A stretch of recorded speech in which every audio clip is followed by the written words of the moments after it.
What's up guys, it's your boy Shaka here, coming to you with another episode of A Twisted Path to Renown. We're going to be talking about our second installment of the series for the beginner's guide, so let's get into it. Tools are always going to be great. Make sure that you always watch to see what your durability is, because once you reach 0, it doesn't disappear. It stays in your inventory. That might change later, but for now, always keep an eye on that stuff so you're not wasting space when you could have it. Yo, what up, Longo Poker? Wait, so the side bag is like a Tarkov Gamma pouch? I don't know that much about Tarkov. If you're talking about the one that's like the insurance pouch that you don't lose your shit in, there's none of that in this game. If you die, you're gone. You're pretty much, you got to believe that when you die, you've lost all your stuff. There's no way to go back. There's no insurance. There's nothing to hold you from regaining your stuff again. So in our first raid, we got really lucky. We were able to get into Medic's house, got ourselves some 45 ammo, some 45 weaponry. It's nice to always have at least a rifle and a pistol, just so you can quick change. If you're low on ammo in one weapon, you can quickly change to another. Especially against AI, it's always nice to have a little bit more firepower, but if you want to try and err on the side of caution, one pistol or one rifle is definitely going to hold you down. You're just going to be a little bit slower, which is something I personally don't find very attractive. I try to get in and out really quickly with the solo raiding so that I am heard, but I'm definitely not seen. I can just easily slip away after grabbing a bunch of loot. We're going to be going into a raid here, and I'm going to show you how to try to find 45 easily in a cheap way, but you always want to try and bring in some bandages, one bandage at least, a splint, so you always have something to cover up your bleed with the bandage, and obviously the broken bone with the splint, and then a couple of stacks of salves so you can recover from any sort of damage that you take. Now at first you're going to want to bring in at least 2 cans of food and 2 things of water until you start to understand where the spawns are for these in the compounds, but I generally started to taper off and started to use the food in the compounds or the water, and generally whenever you're running such short smash and grab raids, you're not really going to be needing too many things to bring in with you, which leaves you more room to grab more stuff as you're leaving. All right, let's get into it. Now in this raid, we're going to be going to Fort Dixon and pushing from the northwest side. West side? This is actually probably the best way to approach Fort Dixon because you do have this big rocky outcrop that is going to be good for cover, as well as the tree line to your right is going to be a great escape route to the south into open area if you need it. Fort Dixon's really good for loot. There's definitely a smaller amount of AI that are going to be here. They're not going to be as well equipped, so it's one of those places that is a very easy spot to grab some stuff, and generally you're going to be able to find the keys on of those AIs that you drop so that you can open up the house as well as the Dixon shed.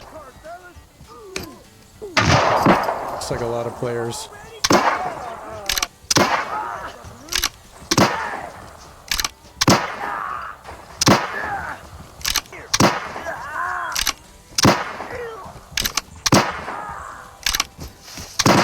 Sneaky little bugger. Oh no. Thank you. We gotta be quick here. This is not the greatest compound to be stuck as a solo.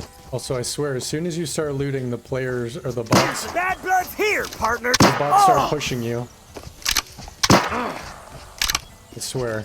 As soon as you start looting, they're like, yep, time to push. All right, so I think we aren't hearing any more audio cues from the bots, so that's pretty much it for the clearing the compound. It's time to go around, check the bodies, see if we can find the key so we can loot up the actual compound itself. Now, most of the bodies that are going to be defending this compound are only going to have 38s, volcanics, pepper boxes, maybe a shotgun or something. These aren't weapons that you're going to be wanting to pick up. However, definitely grab some of those billfolds. Need money. Now, unfortunately, you're not always going to find the compound keys, so we'll probably just be focusing on the table and the different areas that you can loot outside of the building, and then we'll probably do more compound focused videos in the future. Now this bench on the front porch is usually going to have a mid-tier backpack. Now there's definitely going to be stuff in these sacks that'll be mid to low range loot items, but you always want to make sure when you're looting to check the front door here. There's nothing worse than getting shot while standing still looting, but in these containers you're generally going to be finding some mid to high tier stuff. This one's got a Spitzer bullet molding tool, which is going to be great for making long rifle ammo, but I would say 1 or 2 is all you need, as well as other tools and vault extension permits, which is going to help you get bigger stashes in your hideout. Sometimes you can actually get lucky and find a door that's already been unlocked by a previous raider, but there is also a table over here, so check that out. Usually there's going to be a barrel, some sort of a mid to high tier machinery tool item, which is definitely important, so always check this table. In this one we found a swagging press, which is definitely going to be useful. I wouldn't say it's very uncommon, so if you already have one, don't worry about grabbing another one. And then some other lower tier tools rifles. On this table, we've got a 9-inch barrel, which is going to be good for making a pistol, but if you want to really look for the good stuff, try and keep your eye out for a 29-inch barrel. Those are the coveted ones. Those are the ones that are going to give you the long barrel shotguns, as well as the long range rifles. Now we're going to gloss over a couple of things at Fort Dixon. We're not going to go through a whole lot of stuff here, but we will focus on it in the future episodes, so keep your eyes tuned for that stuff. For now, we're just going to get ourselves out of here. We've got the come up, and we're going to keep going. Play it safe at this point.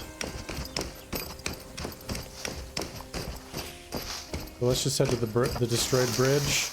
Now we're going to use the river system as a way to get to our extract. The rivers are great because there's a lot of tall bushes, a lot of reeds that are going to be in the same area, that are going to be places that you can kind of intermittently stop to get your stam back up, especially when you've got a really heavy load. Your stam is going to be laboring. You're going to be running quite a lot slower, but luckily these river systems are kind of a bit of a depression, so you're able to kind of run through like it's almost a trench where you're covered from one side, and not many people are going to be searching and watching the river systems for people to be running. On top of that, if you are looking to try to extract super quickly, you can buy coca from the traders. A coca fluid extract is something that's going to help you run a bit faster. However, I only suggest using that if you have ample hydration, or you can use it running to extract and you don't have to worry too much about the hydration loss that you do get with coca. It's always a good thing to use right at the end of your raid, but I don't suggest using it if you're going to be fighting players or fighting AI, because it does blur your vision a little bit. You get a little coked up on that, and it's not necessarily the most beneficial thing. That being said, it is only a temporary blurriness, so you don't have to worry about it if you're running into people on your way to extract. Silence right there. That's a bunch of people. A tiny bit of frame drops there when I go into the reeds, but we're on ultra. This is pretty darn good, I gotta say. I might not even have this extract anymore. I haven't checked. Nice. Okay. We're still good. We're only 17 left on this rifle, unfortunately. I wasn't really paying attention to that, but we still got the pistol, so that's not bad. But we'll have to try and re-up on another 45 rifle at least. But another really good haul, for sure.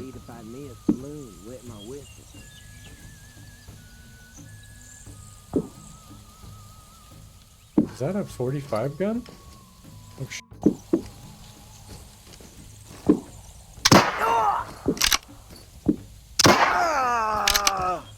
Worth it.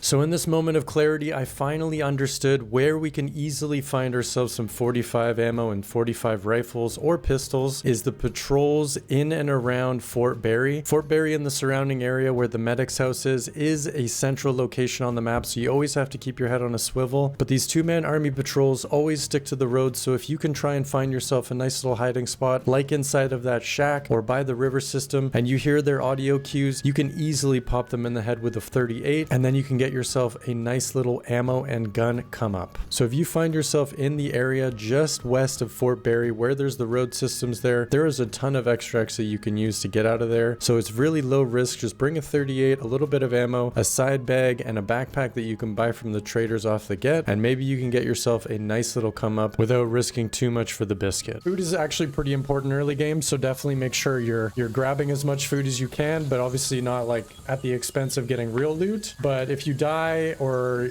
you don't craft enough food, you basically are in a bottleneck where the traders give you only a certain amount of food per, and I think it's like 2 hours or something like that. And if you don't have food in your raids are going to be brutal. Like you're going to be hungry, you're going to die of hunger, you're going to die of thirst. You always want to be prepared. So if you don't go in with into a raid with food or water, you need to find that pretty darn quickly, otherwise it's not going to go great for you. Not all foods are going to be created equal, so definitely check out the stats on each of the food cans. Make sure you know what type of meat you're going to be taking out so that you can create new food recipes, and make sure you have each of the items. Obviously, I had said before, you always want to be farming certain things while you're not playing the game. Farming potato is a really easy one, and you can always buy salt from the traders. Potatoes is a universal piece that you can always add to your meat with a little bit of salt, and one of the cans that you can buy from a trader, you can give yourself a lot of food for a long time coming. So always keep that in mind. The traders do sell food cans, but they're not always the best. Actually, they are actually the worst. And as another note, I would say don't ever drink or eat right when you get into a raid. Only react to your hunger or hydration after you've actually drained a little bit, because you can die of thirst or hunger with a full stomach. It's not very intuitive, but it is what it is. So let's do more sprint and strength. Now we're really buffed. Weapon drawing, reload speed is probably the more important one. Oh, we're just shy of that. That's unfortunate. Let's do more endurance so we don't lose as much stamina. But we're sitting pretty for sure, especially with those military men just sitting there having a chat right outside of my extract. And we'll put these in the holsters because that just doubles up on how much room we're saving. You can always put stuff into bags as well. Set up your kit for your next raid. And always collect these vault extension permits, because they're always going to be needed. I don't have basic yet, but it's pretty common. At this very moment, I don't really think I need too much to upgrade because I already have so much space, but it's going to pretty darn quickly get pretty congested here, and I'm going to want to expand my stuff. So we'll probably put... Yeah, we'll put bones and all that stuff way at the bottom again. Get some more Boda and more food. Oh. Yeah, we're laughing right now, guys. This is great. We're not sitting too far up of what we need to be. Keep the cigar down low. Just to keep it out of the way. And we still got that 75, which is nice. Okay, progression is up. Equipment is good. Let's go in again. Alright, y'all, thanks so much for watching. Next one we're probably going to do is getting Echinacea and trying to tackle some of the other requirements to boost up our reputation for traders. And I hope you enjoyed it. Ciao for now.